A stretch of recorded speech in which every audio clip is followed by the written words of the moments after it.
Hi everyone. तो Jupiter classes में एक नए वीडियो के साथ आप सबका स्वागत है। तो इस वीडियो में हम डिस्कस करेंगे एमसीक्यूज़ जो बेस्ड हैं क्लॉजेस पे। ठीक है, क्लॉजेस तो आपको पता ही है क्या होता है क्लॉजेस। ठीक है, तो क्लॉजेस क्या होता है?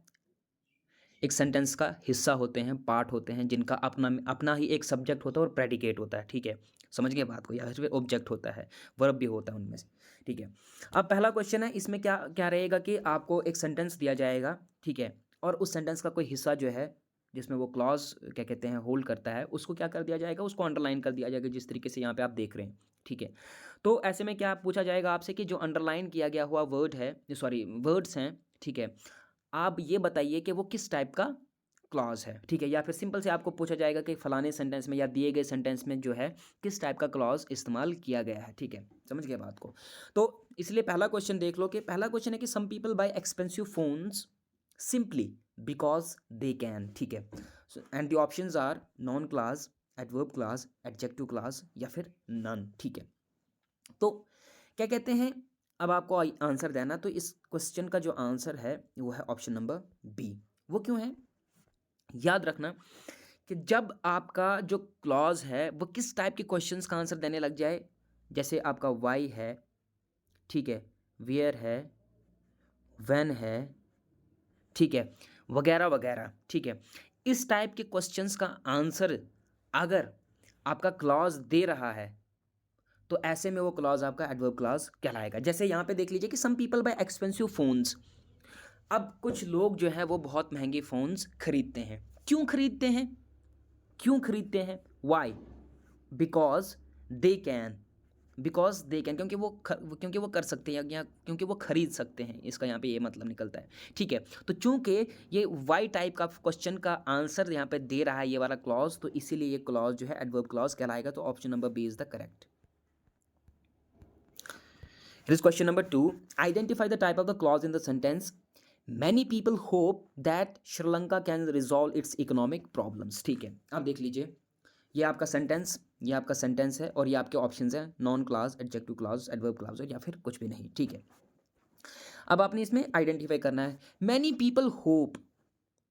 अगर हम खाली इतना सा ही किसी को पूछें, सॉरी सिर्फ इतना सा ही पार्ट किसी को बता दें। ठीक है, मतलब आप अपने दोस्त से बात कर रहे हैं और आप सिर्फ उसको इतना बता दें, मैनी पीपल होप, जाहिर सी बात है वो आगे से सवाल करेगा, what they hope, what they hope, what they hope.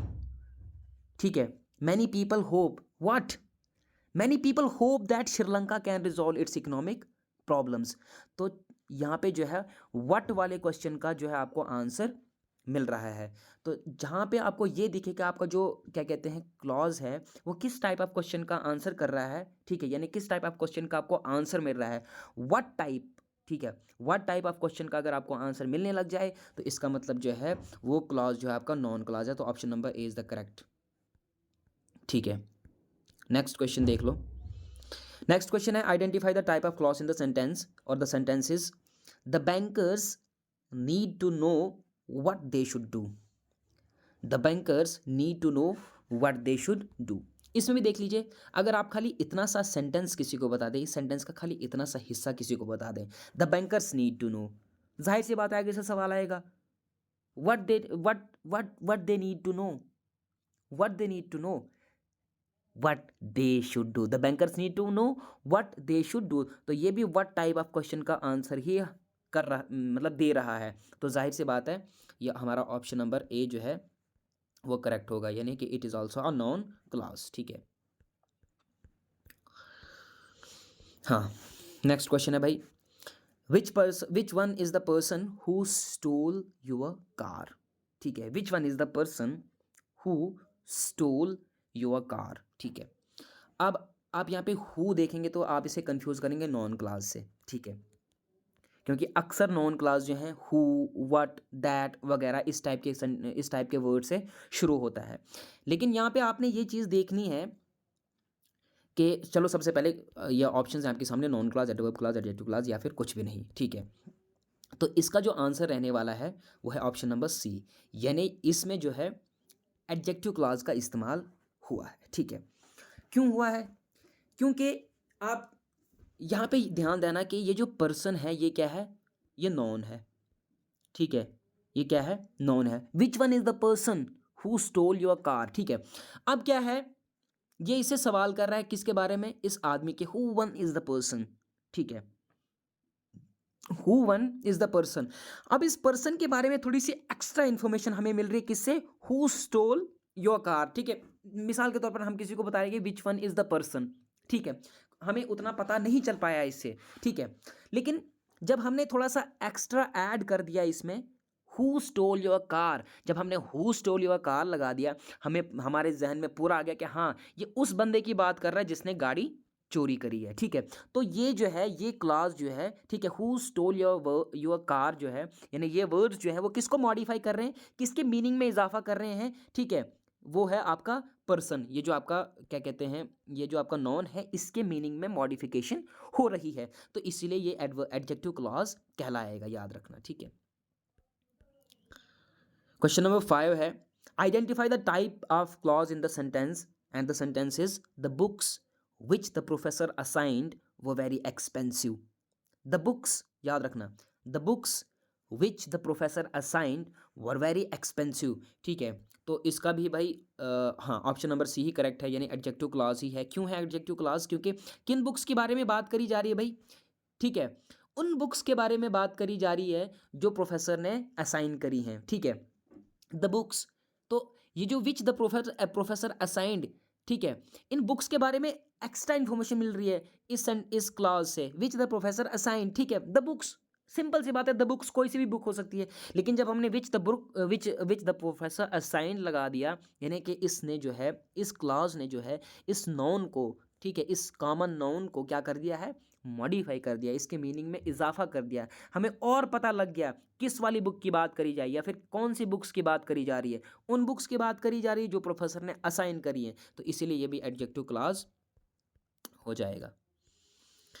Here is the next question, and the next question is Canada might give up its marketing boards, ठीक है, Canada might give up its marketing boards if the European community gives up its grain subsidies, ठीक है। अब क्या है, Canada might give up it's marketing boards, कब, Canada जो है आप कनाडा में जो मार्केटिंग बोर्ड्स है, ठीक है, वो इन मार्केटिंग बोर्ड्स को बंद कर देगा, गिव अप कर देगा, छोड़ देगा, ठीक है। लेकिन कब, कब, कब मीन्स व्हेन, कब, कब, जब यूरोपियन कम्युनिटी जो है, जो ग्रेन पे सब्सिडीज देते हैं, ठीक है, give ups it's grain subsidies, यानी जो ग्रेन पे सब्सिडी मिलती है, जो यूरोप कम्युनिटी जो ग्रेन पे सब्सिडीज देते हैं, ठीक है, वो जब उसे तर्क कर दें, छोड़ दें, ठीक है, उस टाइम कनाडा क्या है, अपने मार्केटिंग बोर्ड्स को छोड़ देगी।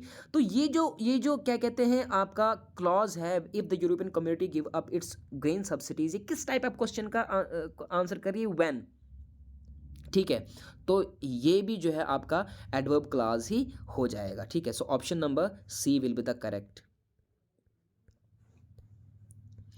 The next question is unless the ruling party can make a better development people will not vote for it, unless the ruling party can make a better development people will not vote for it, ठीक है। Options है noun clause, adjective clause, adverb clause, या फिर कुछ भी नहीं। Option number C is the correct, adverb clause. क्यों, people will not vote for it, लोग जो हैं, जो रूलिंग पार्टी है, रूलिंग पार्टी उसे उस पार्टी को कहते हैं जिसकी प्रेजेंटली गवर्नमेंट होती है, ठीक है। अब क्या कह रहा है यहाँ पे, सेंटेंस ये है कि रूलिंग पार्टी जो है, अगर जब तक रूलिंग पार्टी जो है डेवलपमेंट वाला काम नहीं करेगी, बेटर डेवलपमेंट नहीं करेगी, तब तक लोग उसे वोट नहीं देंगे अब दोबारा से, ठीक है। तो ये वैन की ही बात हो गई, कंडीशन की ही बात हो गई ना, ठीक है, people will not vote for it, तो लोग जो हैं रूलिंग पार्टी के लिए कब वोट नहीं करेंगे, ठीक है, अगर वो बेटर डेवलपमेंट की मुनासबत से काम ना करे, ठीक है। तो ऐसे में आपका option number C adverb clause जो है सही होता है। तो क्वेश्चन है, क्वेश्चन नंबर 8 है, it is important to ask whether the wedding is formal or semi formal. It is important to ask what, ये कह रहा है it is important to ask ये पूछना अहम है, लेकिन क्या पूछना ज़रूरी है? क्या पूछना ज़रूरी है? ये पूछना ज़रूरी है कि जो शादी है वो फॉर्मल है या फिर सेमी फॉर्मल है। ऑप्शन है noun clause, adjective clause, adverb clause, none. तो option number A is the correct, noun clause. ठीक है, ठीक है। It is important to ask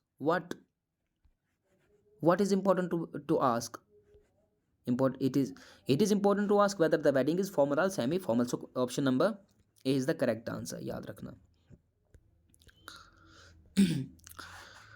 Wherever there is a large American city there will be poverty, wherever there is a large American city there will be poverty। ठीक है, यह है question, ये है आपका अंडरलाइंड जो पोर्शन है सेंटेंस का। इसमें क्लास छुपा हुआ है, कौन सा क्लास है? नॉन क्लास है, एडजेक्टिव क्लास है, एडवर्ब क्लास है या फिर नॉन।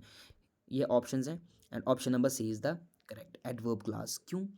अब ये वेर एवर की किस जगह की? There will be poverty, where will be poverty, भाई कहाँ पे होगी poverty? There will be poverty. ठीक है, ये है आपका, ये अगर आप सिर्फ इतना सेंटेंस यूज़ करेंगे देयर विल बी पॉवर्टी, कहाँ होगी पॉवर्टी? जहाँ जहाँ भी अमेरिका की कोई कोई बड़ी सिटी है। ठीक है, तो ये वेयर टाइप ऑफ क्वेश्चन का आंसर कर रही है। So it means that it is adverb clause. तो option number C is the correct answer. ठीक है, here is the next question, and the next question is, it is question number 10, that is the place where they met। ठीक है, that is the place, that is the place where they met। Option है आपके सामने, noun, adjective clause, adverb clause या फिर none, and the option number B is the correct answer, यानी ये adjective clause है। क्यों है एडजेक्टिव क्लॉज? अब इस वेयर वाले वर्ड से क्या होगे आप कंफ्यूज होंगे, क्योंकि वेयर जो है अक्सर जो है एंड वो वाले क्लॉजेस के साथ इस्तेमाल होता है। लेकिन यहाँ पे ये बात याद रखना कि ये जो वेयर दे मेट जो है, ये एक चीज़ को मॉडिफाई कर रहा है भाई, एक जगह को मॉडिफाई कर रहा है। और वो जगह है कौन सी वाली जगह है? इस प्लेस, ये जो नाउन है प्लेस, इसको क्या है? मॉडिफाई कर रहा है।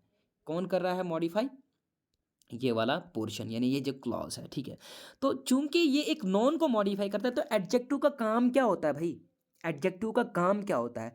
एडजेक्टिव का काम होता है कि किसी भी नॉन को क्या करना, उसकी मानी में इजाफा करना, इसकी उसके मीनिंग्स में मॉडिफिकेशन करना। मॉडिफिकेशन करना क्या मतलब? कि थोड़ी सी एक्स्ट्रा इन्फॉर्मेशन दे रहा। अब दैट इज द प्लेस, ये एक मामूली सी जगह है, लेकिन जब हमने वेयर द मैट लगा दिया तो हमें एग्जैक्टली वो लोकेशन याद आ गई। ठीक है, या फिर एग्जैक्टली वो लोकेशन जहन में आ गई जहाँ पे वो मिले थे। ठीक है, तो इसने इस क्या कहते हैं, इस एक मामूली से 3 वर्ड्स ने थोड़ी सी एक्स्ट्रा इन्फॉर्मेशन दे दी। किसके बारे में? प्लेस के बारे में। एक सिंपल सा नॉन है, ठीक है, जिससे हमें पूरा पता लग गया कि ये किसकी बात हो रही है। ठीक है, तो इसीलिए जो है ये एडजेक्टिव क्लास है। तो option number B is the correct answer. ठीक है, question number 11 is, nobody saw the boy nobody saw the boy who came first in the running race। ठीक है, nobody saw the boy who came first in running race। ठीक है, is it noun clause, adjective clause, adverb clause, of in none? ठीक है, क्या है? nobody saw the boy who came first in the running place, ये adjective clause है।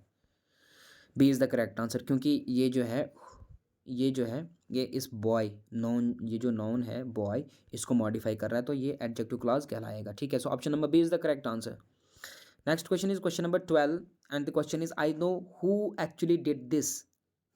Noun clause है, adjective clause है, एडवर्ब क्लास है या फिर none? So it is noun clause. क्यों है नॉन क्लास? अब हु जो है, आप तो सोचते होंगे कि ये एडजेक्टिव क्लास होना चाहिए था, लेकिन यहाँ पे आप देखेंगे कि क्या कहते हैं, कोई पर्सन नहीं है। समझ रहे हैं बात को? देख लीजिए, मैं आपको दिखाता हूँ। If the clause answers the question who are what, then it is a noun clause. तो I know who actually did this, who I know, what do you know? I know, यहाँ पे ये हु की बात नहीं कर रहा है, यहाँ पे हु की बात नहीं हो रही। आई नो, क्या जानते हो भाई तुम? क्या? व्हाट? तो चूंकि व्हाट और हु टाइप ऑफ क्वेश्चन का आंसर जो भी क्लास रहता है वो नॉन क्लास होता है, तो option number A is the correct answer.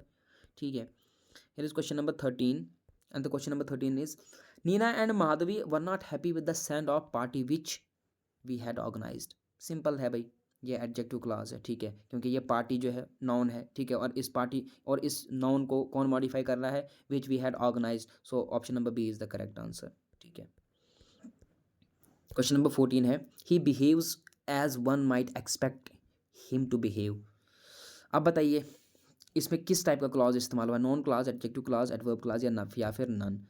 So here the option number C is the correct answer. क्यों? He behaves, how he behaves, ठीक है, he behaves, how he behaves, how, तो हाउ देख लीजिए किस टाइप के क्वेश्चन एडवर्बियल क्लॉज में how, when, why, where वगैरह इस टाइप के क्वेश्चंस का आंसर मिल जाए तो वो एडवर्ब क्लॉज है। So this is adverb clause, option number C is the correct answer, ठीक है। Here is question number 15।